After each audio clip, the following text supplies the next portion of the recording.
What is going on, beautiful people? I am Lee Hammock, the diagnosed self-aware narcissist known as mental illness, and welcome to another episode of A Narcissist Explains. In today's episode, we're going to be talking about how a narcissist treats you is how they really feel about themselves internally. External expression of internal feelings. Stay tuned, like, and subscribe for more. Thank you.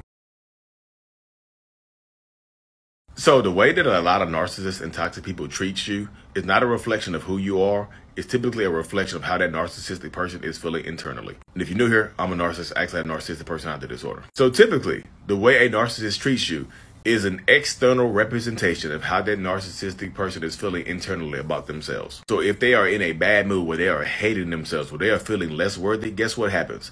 They externally express that and project it onto the people closest to them, i.e. their wife, their husband, their children, their co-workers, their employees. The people closest to a narcissist get it the worst. And typically, if you stay inside these relationship dynamics, that person thinks that you are okay with the behaviors. They think that you are taking accountability for your role in how they are treating you. Well, if it was that bad, they would leave, because I would leave. Oh, I was getting treated badly, I would leave. So they didn't leave. They're still here, so it must not be that bad, right? One of the hardest things to do is not taking it personal. Stay safe.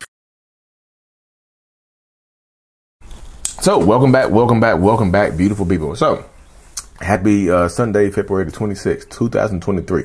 I don't know when y'all watching the video, but welcome.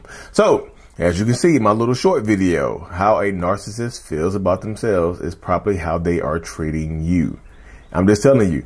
And this can be in a direct reflection of whatever stage of the narcissistic cycle of a relationship. You know, the toxic cycle of a narcissistic relationship, the cycle of toxic relationships, whatever you want to call it. So in the beginning of a relationship with a narcissistic person, typically there is the idealization or love bombing phase. Not everybody gets love bombed. I'm just telling you, sometimes culturally, sometimes love bombing isn't in the culture. Y'all just get, you have arranged marriages and things of that nature where you don't need to do it. You know, in the love bombing, you meet, it's negotiated. You know what I mean? So sometimes love bombing is absolutely unnecessary. You see that dynamic, you see how it goes and things like that. So, but during the love bombing phase, when there is one, that narcissistic person could be obsessed with you, could feel like they are in love with you, could value you, could treasure you. So they feel like they might have actually met their match. They have met the person that, you know, God or whatever higher power you believe in has destined for them, their soulmate, their counterpoint of them. They feel like they've met their person, so they treat you as such. We feel good because we feel good. The narcissistic person feels good because they feel like they've met their person. I've met my soulmate. This person was created for me. If I could go into a lab and get the ingredients and create this person, you know what I mean? A dash of this, a dash of that, a sprinkle of this, a dash of that. This would be you. You see what I'm saying? So they're feeling good about themselves internally. We feel so good because we found the person of our dreams. So we feel good internally about that. We feel good about ourselves. We feel good about the situation for the most part. You see what I'm saying? We feel good about you. So we express that externally. You see what I'm saying? We feel good about ourselves. So we treat you good because we feel good about ourselves. You see what I'm saying? You see the dynamic. You see how that goes. We feel good about ourselves. We treat you good. We are love bombing you. Not only are we, because we're getting the dopamine high, we're getting the rush from treating you good. You're feeling good, so you're treating us good too. So it's reciprocated. You see what I'm saying? We feel good about ourselves inside, so we're treating you good. We're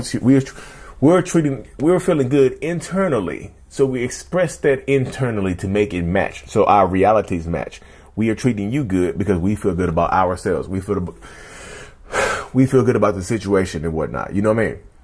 This goes on for however long it goes on, y'all. There's no set time limit to the love bombing phase. I truly believe there isn't. You know, love bombing could last for an extended period of time. There could be red flags. Typically, there are red flags that people might not see as red flags.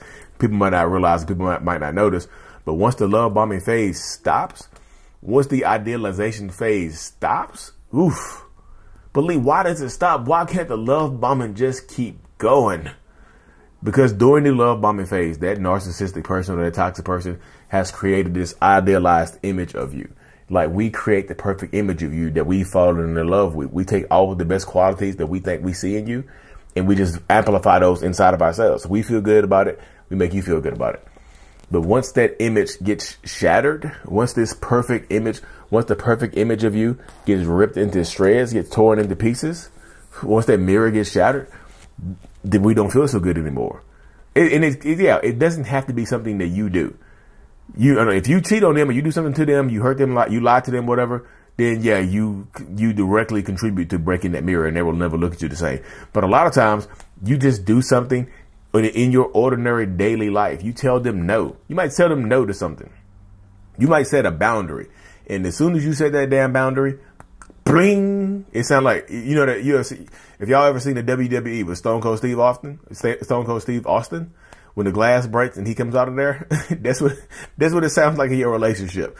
In the narcissist mind, that's what it sounds like. Bling, dun dun dun dun dun, you know what I mean? And they turn into a whole different person.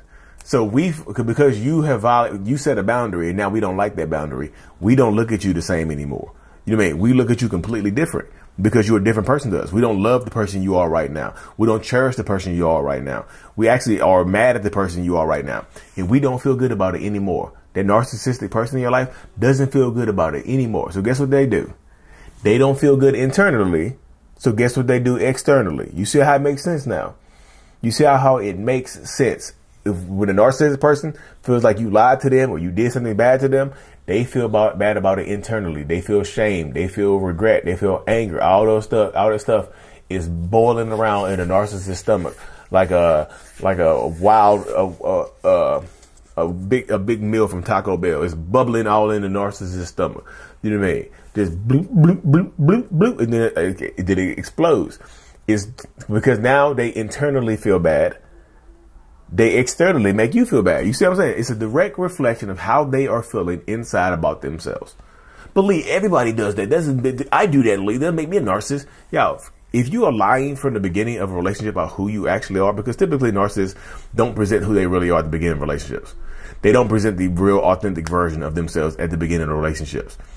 So if you are lying from the very beginning of a relationship, but you sit here claiming that you're not narcissistic or you're not toxic, I don't know what the hell. You might need to go hop off this video, go look into a mirror, and just we need to be having a totally different conversation, because intent matters.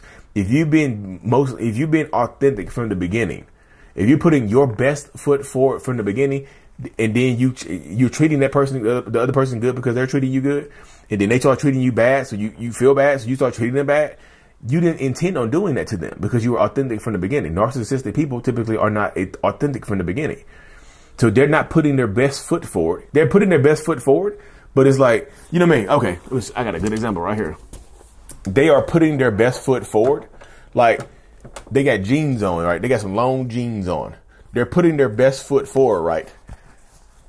All you see is this. They're putting their best foot forward like this, but then you realize it's a peg leg. It's not a real leg. You're putting your best foot forward. Your foot is actually in the shoe. The narcissist is putting their best foot forward, and it's actually a peg leg. If y'all wonder what this really is, this is a wire. This is a cordless jump rope. It has like the little weighted ball, so you can simulate doing a jump rope without having to actually jump. You know what I mean? So you have to. It won't catch. You can do as many jumps as you want to without catching your feet like that. You know what I mean? But that's what that is. They put their peg leg forward. So if you're putting your peg leg forward in relationships and not really being who you really are, we need to have a different conversation. But narcissists, the intent from the beginning is not being who they are. So when we become who we are, we might not treat you the same anymore. We might not value you the same anymore. You know what I mean? You see what I'm saying? You see how it's a process. It's a general process of dealing with people like this and trying to get what you want. You know, it really is a process, y'all. But when they feel bad about you, when they feel bad about the relationship internally, they start treating you bad externally. You see what I'm saying? It's a general process, and they're going to keep, typically they're going to keep doing it. Like the way they feel, they're going to project it externally onto you. The way they feel about on the inside, they're going to show you on the outside by the way they behave towards you, by the way they treasure you, or the way by the way they show you affection or lack thereof. You know what I mean? So it's up to you to empower yourself, because like I said, you can tell how they feel by the way they treat you.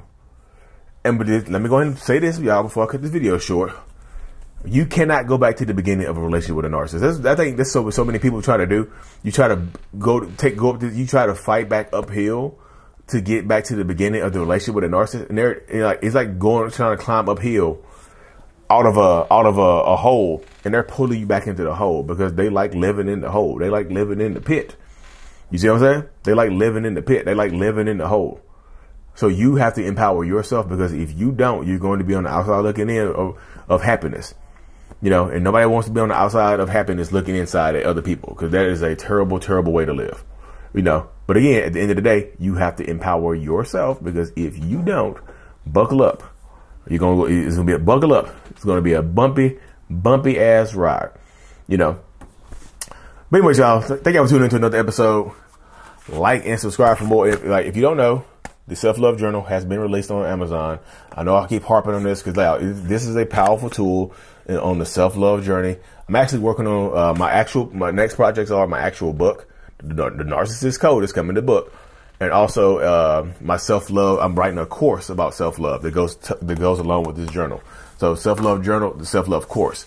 Check out Amazon Self-Love, Lee Hammock Self-Love on there. Thank y'all for tuning in. Like and subscribe for more. And as always, mental illness is out. Peace.